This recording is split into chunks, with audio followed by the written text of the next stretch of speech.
आज शनिवार का दिन है, जिस दिन अपन इस दरिद्रता से मिलने के लिए पीपल के पेड़ के नीचे आए हैं। हिंदू धर्म में ये दिन पीपल के वृक्ष के लिए पूजनीय होगा। जो भी शनिवार के दिन पीपल के वृक्ष की पूजन करेगा, दूध चढ़ाएगा या मिष्ठान का भोग लगाएगा, लक्ष्मी और नारायण उसके घर में प्रवेश कर जाएगा। लक्ष्मी और नारायण उसके घर में प्रवेश करेगा। इसलिए नियम बनाया। कौन से दिन का? शनिवार। लक्ष्मी जी बोली, नारायण आपने तो एक दिन का वार लिख दिया। शंकर जी ने 7 वार बनाए हैं, रविवार, सोमवार, मंगल, बुध, गुरु, शुक्र और शनि। ये शिव जी ने बनाए। अब एक दिन आपने अपना बना लिया, बाकी के दिन अगर कोई इस पीपल के वृक्ष के नीचे आएगा और यहाँ तो दरिद्रता बैठी है, तो उसका क्या होगा? भगवान नारायण बोले, सुन दरिद्रता, तेरे से एक विनती है, अगर कोई भी मनुष्य इस पीपल के पेड़ के नीचे अगर 7 दिन में आता है और उसके हाथ में अगर कोई सामग्री होती है तो तू उसके घर में प्रवेश नहीं करेगी। नियम है पीपल के वृक्ष का, या तो पानी का लोटा लेकर जाओ, कुंकू का चोपड़ा लेकर जाओ, शक्कर लेकर जाओ, या पेड़ के नीचे चींटी को डालने के लिए आटा ले जाओ, पर खाली हाथ पीपल के वृक्ष के नीचे कभी मत जाओ, कभी नहीं जाओ। खाली हाथ जाओगे तो दरिद्रता तुम्हारे घर में प्रवेश करेगी। दरिद्रता उठकर खड़ी होकर बोली, नारायण तुमने अपनी मनमानी करी है, एक दिन मुझे भी मेरा चाहिए। भगवान ने कहा, बोल कौन सा दिन चाहिए? दरिद्रता कहती है, रविवार के दिन इस पीपल के वृक्ष के नीचे मैं दिन भर नृत्य करूं, इसमें रहूं, और जो यहाँ आए रविवार को मैं उसके घर में प्रवेश करूं। भगवान ने कहा, ठीक है। दरिद्रता, रविवार का दिन एक ऐसा दिन रहेगा जिस दिन तू इस पीपल के वृक्ष के नीचे नृत्य करेगी, और जो आएगा इस पीपल के वृक्ष के नीचे तो उसके साथ प्रवेश करेगी। मैंने तुझे वर दिया। इसलिए हमारे यहाँ केवल पीपल का वृक्ष अगर दीवार में भी लग जाता है ना, किसी की फैक्ट्री की दीवार में, किसी के घर की दीवार में पीपल का वृक्ष अगर लग जाता है, पीपल का पौधा लग जाता है, उसको कितना भी तोड़ लो वो वापस लग जाएगा। फिर तोड़ोगे फिर लग जाएगा। अगर पीपल के पौधे को तोड़ना है तो केवल रविवार का दिन एक नींबू, एक मिर्ची और बमूल का कांटा, ये 3 चीजें रखने के बाद में आधे घंटे बाद रविवार के दिन पीपल के पेड़ को उखाड़ कर फेंक दो। दूसरी बार कभी पीपल दीवार में लगता ही नहीं, कभी नहीं लग सकता। केवल एक रविवार का, केवल एक संगीत, इतवार का। घर में दीवारों पर अगर पीपल लग भी गया है, इसलिए पीपल के वृक्ष को उखाड़ने का, अगर घर में पीपल लगा हुआ है या पीपल का पौधा हमारे घर में लग गया, उसको उतारना, निकालना, लगाना, तो पीपल के वृक्ष को अगर निकाला जाता है तो रविवार के दिन, और अगर पीपल के वृक्ष को कहीं लगाया जाता है तो सोमवार के दिन या मंगलवार के दिन, बुधवार के दिन, इन दिनों में लगा सकते पीपल के वृक्ष कहीं लगाना। शनिवार का दिन एक ऐसा दिन होता है जिस दिन पीपल के वृक्ष को कहीं जाकर लगाया नहीं जाता, क्योंकि शनिवार के दिन पीपल के वृक्ष के नीचे लक्ष्मी रहती है। हम अपने हाथों से अगर पीपल का वृक्ष किसी दूसरी जगह पर शनिवार को रोपित करते हैं तो हमारे घर की लक्ष्मी अपने घर से छिन्न होकर चली जाती है। इसलिए शनिवार के दिन पीपल लगाया नहीं जाता, किसी के घर जाकर उसको वापस पलटा नहीं जाता। लग गया उसको डाल। प्रभु मेरी धर्म पत्नी को कहाँ रखूं आप बताओ? वो तो जहाँ यज्ञ होता है, अनुष्ठान होता है, दान होता है, पुण्य होता है, सत्कर्म होता है, वहां जाने को तैयार नहीं। अब करूं क्या? भगवान ने बोला, एक काम करो। दुर्वासा जी बोले, जिसके यहाँ रात्रि में बर्तन झूठे पड़े रहते हो, उसके घर में इस दरिद्रता को लेकर तुम प्रवेश कर जाना। जिसके यहाँ रात्रि में बर्तन झूठे पड़े हो, वहां लेकर प्रवेश कर जाओ। दूसरी जगह दुर्वासा जी बोले, जो स्त्री घर में दोपहर के समय पर सो रही हो, उसके घर में इसको लेकर प्रवेश कर जाइए। जो स्त्री दोपहर के समय में घर पर सो रही हो, इस दरिद्रता को लेकर प्रवेश कर जाइए। तीसरा, जिसके यहाँ पर दरवाजे पर कांटे वाले पौधे लगे हों, उस घर में इस दरिद्रता को लेकर प्रवेश कर जाइए। दरिद्रता, कितनी सुंदर बात कही है। दाता और विधाता, कौन कौन? दाता और विधाता। लक्ष्मी और दरिद्रता के सगे भाई हैं। कौन कौन? दाता और विधाता। दाता को फिटकरी प्रिय है, विधाता को नमक प्रिय है। ये दोनों हमेशा लक्ष्मी को और दरिद्रता को दोनों को समझाते थे, दोनों में प्रेम बढ़ाते थे। आज भी हिंदू धर्म की रीति है, यहां तो ठीक है, जिसके यहां पर भी अगर थोड़ी सी भी परेशानी होती है, थोड़ा सा क्लेश होता है, अशांति होती है, लक्ष्मी नहीं टिक रही हो, काम नहीं बन रहे हो, बहुत प्रयास करा जा रहा हो और हमारा कार्य नहीं होता, तो क्या करते हैं, फिटकरी और नमक को पानी में डाल देते हैं और घर में पोछा लगा देते हैं। आप लोगों ने आजकल फेसबुक पे भी पढ़ा होगा, व्हाट्सएप पे भी पढ़ा होगा। तो क्यों लिखा उसमें? उसका कारण ही केवल इतना है कि दाता और विधाता की प्रियता उसमें। माता ख्याति के जो 4 बच्चे हुए, इसमें जो 2 लड़के हैं, दाता और विधाता, उसकी प्रियता उसमें, उसकी पूर्णता उसमें। अब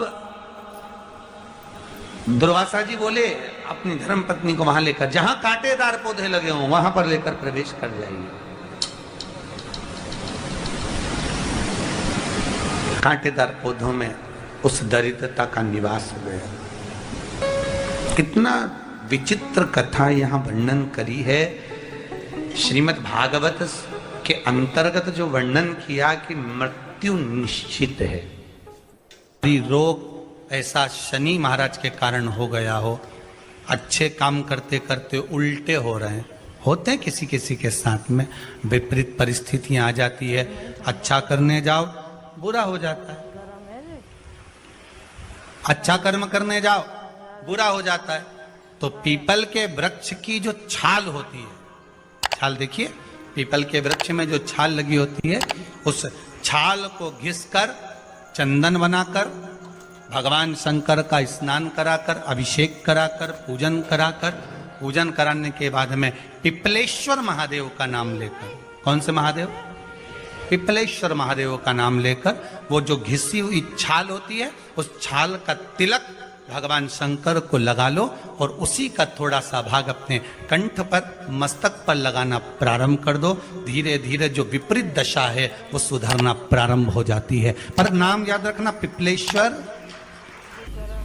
काशी में जो शिव जी की स्थापना कौन ने करी? काशी में जो शंकर भगवान बैठे उनकी स्थापना करी थी शनि महाराज ने। किसने करी थी? शनि महाराज ने। क्योंकि भगवान शनि महाराज को उनकी माता के द्वारा श्रापित हो गए और शनि महाराज कांपने लगे। शनि महाराज कांपते कांपते, मैं जाऊं तो जाऊं कहां, करूं तो करूं क्या?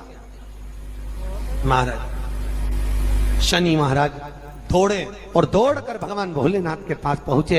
हे शंकर, त्रिकालदर्शी, कैलाशी, अविनाशी, कृपा करिए बाबा भोलेनाथ, कृपा करो। क्योंकि दुनिया में 33 करोड़ देवी देवता हैं जिनको शनि लग सकता है, केवल एक, किसको छोड़कर? शिव को छोड़कर। राम जी को शनि लगा तो 14 वर्ष का वनवास चले गए। कृष्ण को शनि लगा तो मथुरा छोड़कर द्वारका चले गए। शनि लगा। हनुमान जी को शनि लगा तो गुफा में बैठकर राम राम जपना पड़ा। शनि सबको लगता है, केवल शनि नहीं लगता तो एक मेरे महादेव को, मेरे भोले बाबा को नहीं लगता। शंकर के पास में शनि आ गए। शनि ने आकर कहा, भोलेनाथ कृपा करिए बाबा, मैं बड़ा कष्ट में हूं, मैं करूं क्या? बाबा भोलेनाथ ने कहा, जा गंगा जी के तट पर काशी में जाकर एक शिवलिंग की स्थापना कर, उसकी आराधना कर और तेरा शरीर ठीक हो जाएगा, कष्ट नहीं भोगेगा। शनि महाराज ने काशी में जाकर शिव जी की स्थापना करी। आज भी नियम है, जिसको शनि लग जाता है एक काजल की डिब्बी ले लो और काजल की डिब्बी को 21 बार उतार कर उसको एकांत में जाकर, जंगल आदि में एकांत में किसी पेड़ के नीचे इतना सा खड्डा खोद कर उसमें काजल की डिब्बी को डाल दो और मिट्टी से पूर दो, उस व्यक्ति का शनि समाप्त हो जाता है। काशी विश्वनाथ का नाम लेकर काजल की डिब्बी को 21 बार उतार कर अगर काशी विश्वनाथ का नाम लेकर शनि वाले व्यक्ति को अगर पेड़ के नीचे दबा दे, शनि समाप्त, शनि उसको परेशान नहीं कर सकता। काशी कितनी मूलता, उस क्रम को देखिए।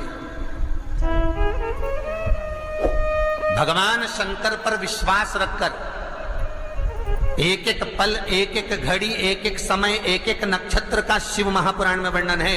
यहां तक शास्त्र कहता है कि पीपल के वृक्ष की जब भगवान शिव रचना करे, पीपल के वृक्ष की जब रचना करी गई तो उस पीपल के वृक्ष में भी कौन सा समय किसका है ये शिव महापुराण वर्णन करती है। सुबह 4 बजे से लेकर 7:30 बजे तक पीपल के वृक्ष में ब्रह्मा जी का वासा होता है। 7:30 बजे से लेकर 10:30 पौने 11 बजे तक पीपल के वृक्ष में भगवान विष्णु का वासा होता है। 10:30 बजे से लेकर पीपल के वृक्ष में 11:30 बजे तक पितरों का वासा होता है। 11:30 बजे से लेकर 12:30 बजे तक पीपल के वृक्ष में आहूतों का वासा होता है। 12:30 बजे से लेकर शाम को 4 बजे तक पीपल के वृक्ष में वासुकों का वासा होता है। 4 बजे से लेकर शाम को 7:30 बजे तक पीपल के वृक्ष में शंकर का वासा होता है। 7:30 बजे से लेकर 9:30 बजे तक पीपल के वृक्ष में कुबेर का वासा होता है। 9:30 बजे से लेकर फिर कुबेर के वृक्ष में अन्य देवों का वासा चालू हो जाता है। इसलिए हमारा हिंदू धर्म कहता है, हमारे शास्त्र कहते हैं कि पीपल के वृक्ष को जब पूजा जाता है, पीपल के वृक्ष की जब पूजन करी जाती है तो सुबह 10:30, 11, ज्यादा से ज्यादा 11:30, ज्यादा से ज्यादा 12, उसके पहले पीपल के वृक्ष की पूजन कर लेना चाहिए। रात को कुबेर का वासा होता है, इसलिए पीपल के वृक्ष में दीपावली के दिन रात्रि को 8:30 बजे से लेकर 9:30 बजे के बीच में जो पीपल के वृक्ष के नीचे घी का दिया लगाता है उसके घर में कभी संपदा की कमी नहीं आती, क्योंकि कुबेर स्वयं विराजमान होता है पीपल के वृक्ष के नीचे। क्यों? क्योंकि 11:30 बजे से लेकर 12:30 बजे तक पीपल के वृक्ष में पितरों का वासा रहता है, आहूतों का वासा रहता है, फिर वासुकों का वासा आता है। पितृ किसको कहते हैं? महाराज जो पूरी उम्र लेकर चले गए और उनके भीतर अभिलाषाएं बहुत थी, मैं ये भी करना चाहता हूं, मैं ये भी करना चाहता हूं, वो पितृ हो जाते हैं। आहूत किसको कहते हैं? जिस माता के गर्भ में बच्चा जन्म ले और मर जाए, या 6 महीने का गर्भ धारण करने के बाद अवर्षण हो जाए, जीव पड़ने के बाद 6 महीने के बाद अगर बच्चा गर्भ में भी शांत हो जाता है, कुंवारी अवस्था में शांत हो जाता है, जिसका विवाह नहीं हुआ ऐसा बच्चा जब शांत हो जाता है, अधोगति में कोई मर जाता है, सुसाइड कर एक्सीडेंट में किसी भी रूप में मर जाता है तो वो आहूत कहलाता।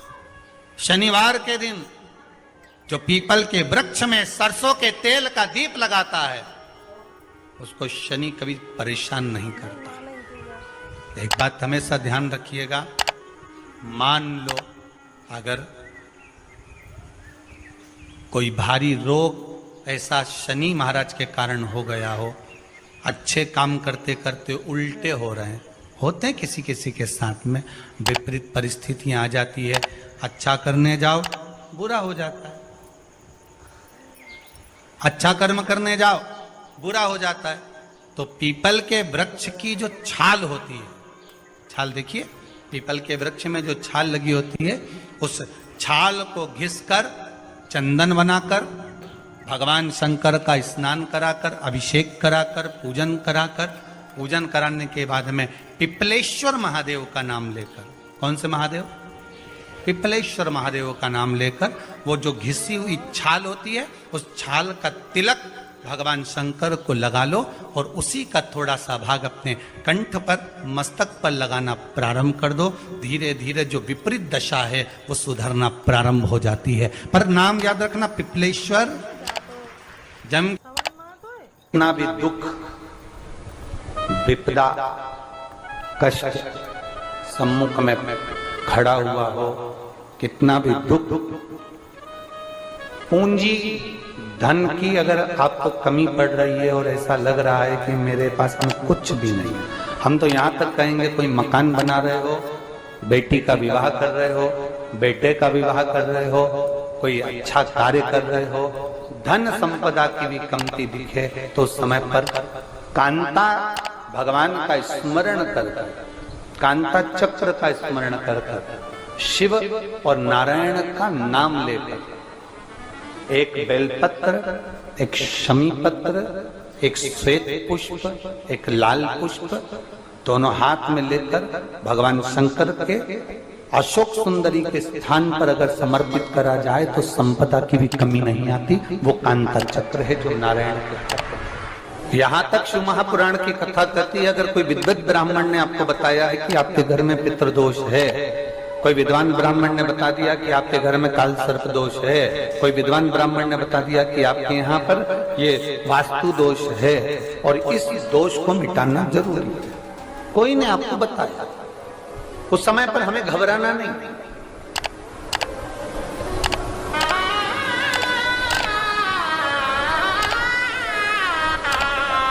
उस समय में घबराने का क्रम नहीं है।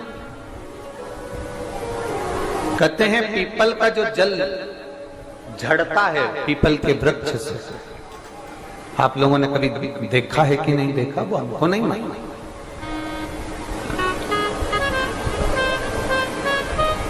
कितना भी अगर कोई वास्तु दोष बता दिया, पितृ दोष बता दिया, काल सर्प दोष बता दिया, कितना भी अगर कोई दोष बता दे, तो पीपल का जो जल वृक्ष में से झड़ता है, कभी कभी आप उसके नीचे हाथ रखकर देखना, थाली रखकर देखना, उसमें पत्थर पर देखना, तो वहां पर भी पानी के निशान आपको मिलेंगे, बूंद के निशान मिलेंगे।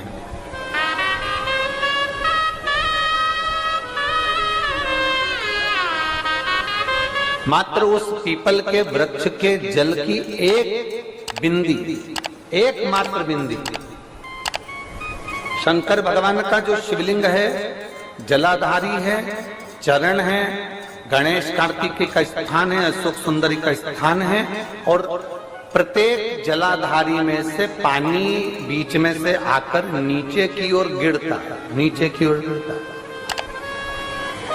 आप लोगों के स्मरण में हमने पहले भी बताया कि राइट में किसका स्थान है, गणेश जी का, लेफ्ट में कार्तिकेय, बीच में अशोक सुंदरी। ये क्या है, पार्वती जी का हस्त कमल शिवलिंग, और ऊपर से जो जल एक एक बूंद शंकर जी के शिवलिंग पर गिर रहा है, वो शंकर जी की 5 लड़कियां जया, विषहरा, शामलीवारी, दौतली और देव, शंकर जी की 5 लड़कियों एक एक बूंद पानी शिव जी पर गिरा।